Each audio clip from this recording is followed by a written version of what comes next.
नमस्कार, स्वागत है आपका लेखपाल विशेषांक ग्रामीण परिवेश की इस क्लास में। ठीक है, ग्रामीण परिवेश के अंतर्गत पहली क्लास में हम लोग ने पढ़ा ग्राम और नगर किसे कहते हैं। दूसरी क्लास में हम लोगों ने पढ़ा कि नगरीकरण से क्या प्रभाव पड़ा और नगर की क्या क्या खास विशेषताएं हैं। आज इसी क्रम में हम लोग जानते हैं कि सर्वव्यापीकरण किससे कहते हैं।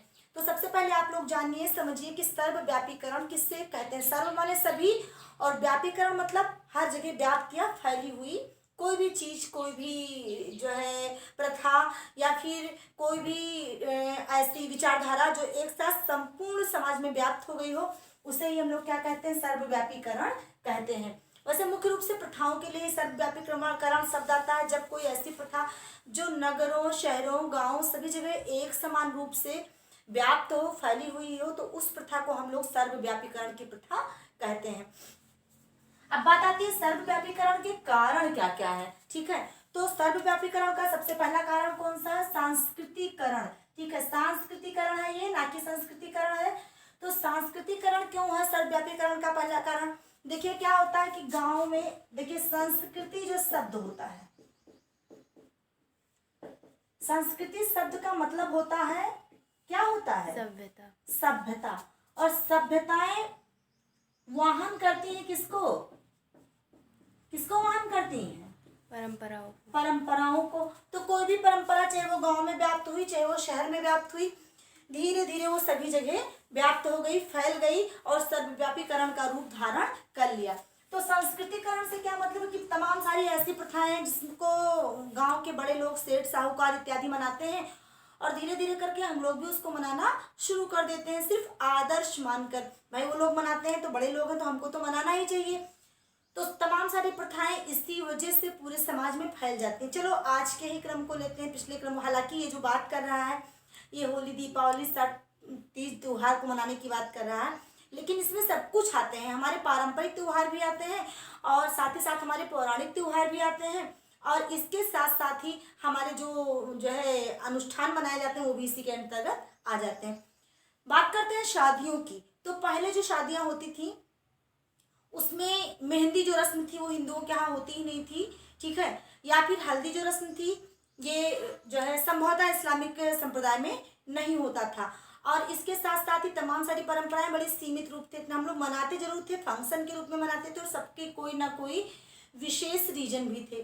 हल्दी मनाने का जो वजह होता था कि कलर फेयरनेस हो जाएगा, तो उसको एक परंपरा के रूप में पुराने लोगों ने मना दिया, लेकिन वर्तमान जनरेशन उसको एक बहुत बड़ी हाँ सेलिब्रेशन के रूप में मनाती है। अब धीरे धीरे करके बड़े लोगों से स्टार्ट हुआ संगीत, मेहंदी, हल्दी वगैरह वगैरह। अब फिर छोटे कुनबे की मध्यम वर्गीय लड़कियां या लड़के, या फिर अब बात करेंगे तो जो गरीब लोग हैं वो भी क्यों मनाने लगे कि बड़े लोग मनाते हैं तो चलो हम लोग भी मना करके देखते हैं। अभी देखिए कितनी जगहों पर पोस्ट डाला रहता है, हेल्दी सेरेमनी या फिर मेहंदी सेरेमनी जैसे पोस्ट पड़े रहते हैं।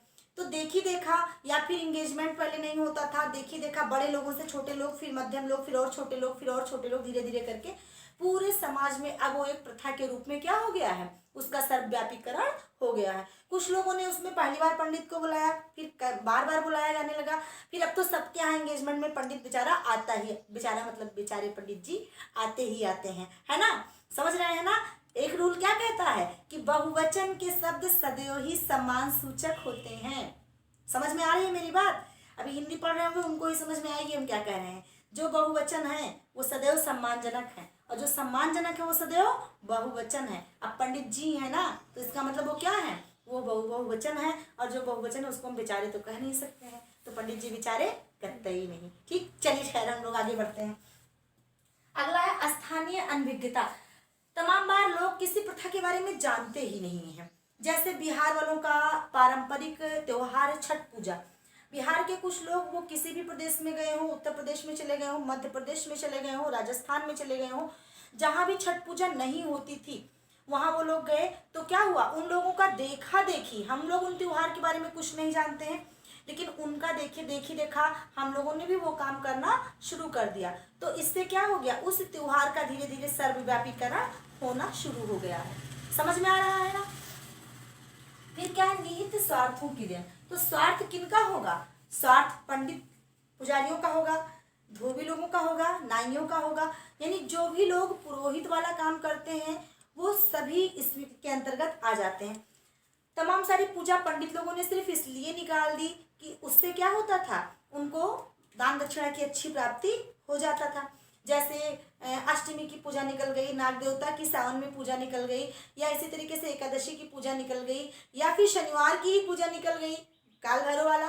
ठीक, तो इससे क्या हुआ, लोगों के मन में डर व्याप्त हो गया कि अगर हम ऐसा नहीं करेंगे तो शनि महाराज रुष्ट हो जाएंगे, और अगर करेंगे तो शनि महाराज प्रसन्न हो जाएंगे, हमारे ग्रह कटने लगेंगे।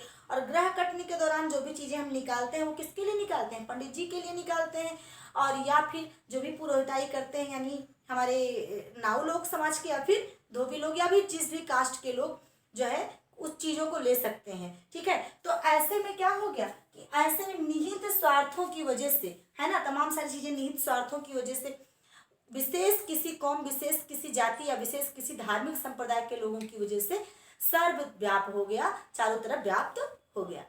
समझ रहे हैं ना, बहुत जल्दीबाजी तो नहीं हो रही है। चलिए, उसके बाद है गतिशीलता में वृद्धि।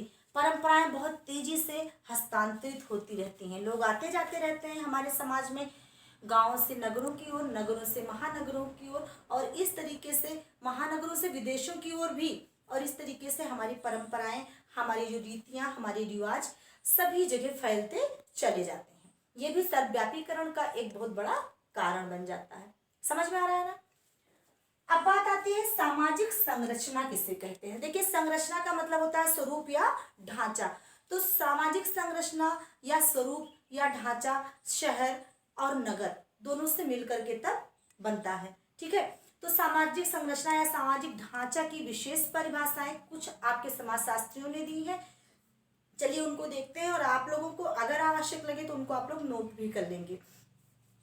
तो सबसे पहली परिभाषा किसने दी है, मैकाइवर ने दिया है। मैकाइवर ने क्या कहा है, मैकाइवर ने ये कहा कि समाज का वह स्वरूप जिसमें विभिन्न व्यक्ति समूह संगठित रहे। क्या कहा इन्होंने कि एक ऐसा स्वरूप जिसमें विभिन्न प्रकार के धर्म संप्रदाय के व्यक्ति संगठित होकर एक साथ मिल करके वो काम करें, या एक स्वरूप बनाएं, या एक तरीके से किसी चीज़ को माने, वहाँ की भाषाई विचारधारा को माने, वहाँ की सांस्कृतिक विचारधारा को माने, वहाँ के तीज त्योहारों को मनाएं। तो ऐसी व्यवस्था को ही हम लोग क्या कहते हैं, सामाजिक संरचना कहते हैं।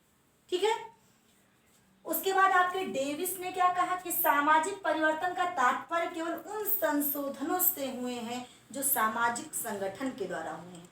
यानी इन्होंने कहा एक ऐसा परिवर्तन जो संपूर्ण समाज में एक साथ हो गया हो, उसको हम लोग सामाजिक परिवर्तन या सामाजिक संप्रत्यय या सामाजिक संरचना का परिवर्तन कहते हैं। ठीक है, फिर अगला कहा जोन्स ने क्या कहा कि सामाजिक परिवर्तन वह शब्द है जो कि सामाजिक प्रक्रियाओं, सामाजिक प्रतिमानों, सामाजिक अंतःक्रिया या किसी भी तत्व के संशोधन को व्यक्त करता है। क्या कहा इन्होंने कि सामाजिक परिवर्तन कौन सा शब्द है जो किसी परिवर्तन को, परिमार्जन को परिवर्तन कर दे, किसी विशेष तत्व को परिवर्तन कर दे, किसी विशेष सामाजिक परंपरा को परिवर्तित कर दे। जैसे इस समय विवाह की परंपरा परिवर्तित हो गई है ना, तो अब पूरे समाज का ढांचा बदल गया है, तो इस समय हम लोग को इसको क्या कहेंगे, सामाजिक परिवर्तन कहेंगे। सबसे जबरदस्त बात किसने कहा है, ये कहा है आपके मूरे ने। और मूरे ने क्या कहा है, मूरे ने कहा है कि जिस तरह किसी भिन्न को व्यक्त करने के लिए अंश और हर दोनों की आवश्यकता होती है, ठीक उसी तरीके से किसी सामाजिक परिवर्तन, किसी सामाजिक संप्रदाय के परिवर्तन को व्यक्त करने के लिए ग्रामीण और शहरी परिवेश तथा दोनों में उस संप्रदाय से होने वाले लाभ और हानि के विवरण को ही क्या कहा जाता है, परिवर्तन कहा जाता है। समझ में आ गया। तो आइए हम लोग आगे देखते हैं। चलिए अगला है सामाजिक परिवर्तन के प्रतिमान। प्रतिमान माने होता है जिसके द्वारा हम देख सकें या जान सकें कि सामाजिक परिवर्तन कैसे होते हैं। देखिए ये इम्पॉर्टेंट चैप्टर है क्योंकि यहाँ से आपकी लेखपाल की परीक्षा में चित्र आएगा बन करके, और उसमें ये पूछेगा कि इस दिए गए चित्र में समाज का कौन सा प्रतिमान दिख रहा है या कौन सा प्रतिमान रेखाओं के द्वारा स्पष्ट हो रहा है। तो आप लोग इसको ध्यान से देखेंगे। ठीक है, तो चलिए सबसे पहला है समरैखिक परिवर्तन। प्रथम प्रकार के परिवर्तन को क्या कहते हैं? समरैखिक परिवर्तन। सम माने होता है बराबर, और रेखाओं वाला मतलब रेखाओं वाला परिवर्तन। तो बराबर रेखाओं वाले परिवर्तन को दो भागों में बांटा जाता है। ठीक है, कौन कौन से? एक तो पुरातन समाज और एक कैसा? अधुनातन समाज। ध्यान से देखिएगा आप लोग। देखिए, पुरातन समाज को हम लोग ऐसे चित्र से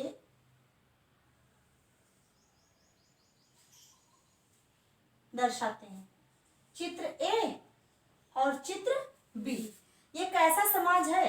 ये वो समाज है जिसमें किसी भी तरीके का खास परिवर्तन नहीं हो रहा है। मतलब जो पहले था उससे थोड़ा 19-20 कोई चीज हुआ है, लेकिन ज्यादा परिवर्तन नहीं हुआ है। मतलब परिवर्तन की सबसे निचली स्थिति जो है वो कौन सा समाज है? पुरातन समाज। अधुनातन समाज के क्रम को हम लोग ए, बी, सी और डी से दिखाते हैं। ये कैसे दिखता है?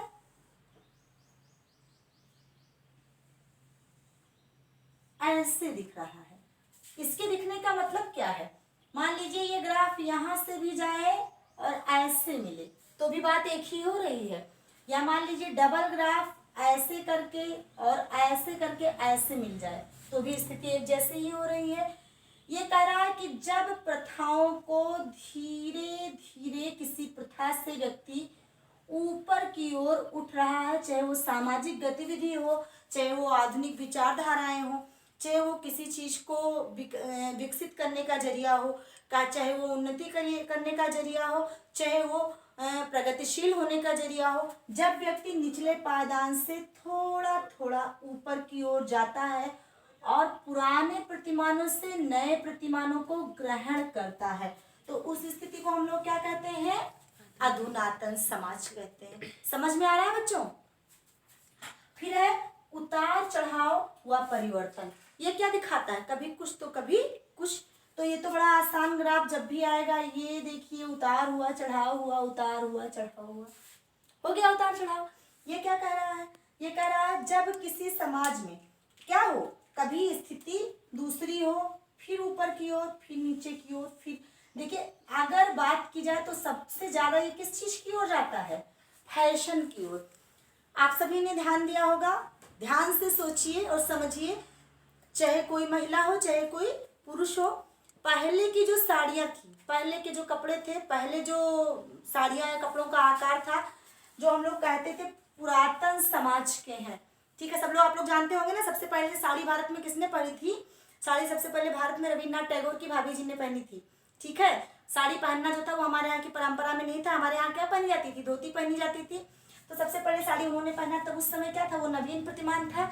धीरे धीरे साड़ी पहनने के क्रम में बड़ा चेंज होता गया, हम ऊपर की ओर आए, और अब देखिए ग्राफ आ गया, वो प्राचीन चीज को हम फिर से नया नया मानने लगे हैं। इसी तरह कोई भी देखिए, भारतीय मेन वेशभूषा क्या थी? धोती कुर्ता था। सभी पुरुष क्या पहनते थे? धोती कुर्ता पहनते थे। फिर धीरे धीरे पैंट, फिर वो नॉन डेनिम पैंट, फिर पता नहीं कौन कौन सी, फिर पतलून, एक से एक सब आने लगे ना। फिर देखिए वर्तमान समाज में फिर से हमारे यहाँ कुछ भी पौराणिक होता है तो लोग क्या पहनते हैं? फैशन में धोती कुर्ता। अब किस में पहनते हैं? फैशन में पहनते हैं। यानी प्राचीन समय में जो रूढ़ी थी, वर्तमान में वो क्या हो गया? फैशन है। और आज जो फैशन है वो आने वाले समय में क्या हो जाएगा? रूढ़ी हो जाएगा। समझ रहे हैं ना? इसी तरीके से जन्म और मृत्यु का क्रम भी, जो आज बच्चा है वो कल क्या हो जाएगा? बूढ़ा हो जाएगा, और जो आज बूढ़ा हुआ है वो कल क्या हो जाएगा? मृत्यु हो जाएगी। और जिसकी आज मृत्यु हुआ है उसका क्या हो जाएगा? फिर से जन्म हो जाएगा।